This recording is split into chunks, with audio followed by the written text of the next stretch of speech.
EPF సభ్యులకు ఉచితంగా బీమా అందించనున్నారు. ప్రభుత్వ, ప్రైవేటు ఉద్యోగులకు కూడా ఇది వర్తించనుంది. ప్రభుత్వ, ప్రైవేటు ఉద్యోగులు ఈపీఎఫ్ సభ్యులుగా చేరితే ఉచిత జీవిత బీమా అందనుంది. ఎంప్లాయీస్ డిపాజిట్ లింక్డ్ ఇన్సూరెన్స్ (ఈడీఎల్ఐ) స్కీమ్ కింద ఈపీఎఫ్ సభ్యులకు జీవిత బీమా అందనుంది. 1976లో కేంద్ర ప్రభుత్వం ఈ పథకాన్ని ప్రారంభించింది. ఎంప్లాయీస్ ప్రావిడెంట్ ఫండ్ 1952 నిబంధనల కింద నమోదైన అన్ని సంస్థలకు ఈ పథకాన్ని వర్తించనుంది. అయితే నెలకు 15,000 బేసిక్ పే ఉన్న ఉద్యోగులు ఈ స్కీమ్లో డిఫాల్టర్గా ఉంటారు.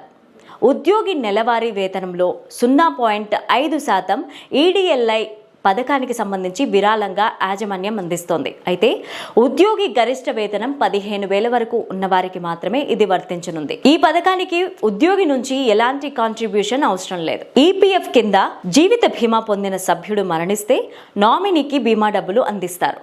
ఏడాది వరకు ఉద్యోగి తీసుకున్న నెలవారీ సగటు జీతం కంటే 30 రెట్లు ఉంటుంది. ఈ పథకం కింద 2.5 లక్షల కనిష్టం, ఎక్కువలో ఎక్కువ 7 లక్షలు అందిస్తారు. అయితే ఉద్యోగుల వేతనాలపైన ఇది ఆధారపడి ఉంటుంది. మరణించిన ఉద్యోగుల కుటుంబ సభ్యులు ఇందుకు అవసరమైన డాక్యుమెంట్లను క్లెయిమ్ ఫారంతో పాటు ఈపీఎఫ్కు అందించాలి. ఈ డాక్యుమెంట్లు పరిశీలించిన తరువాత నామినీ బ్యాంకు ఖాతాలో డబ్బులు అందజేస్తారు.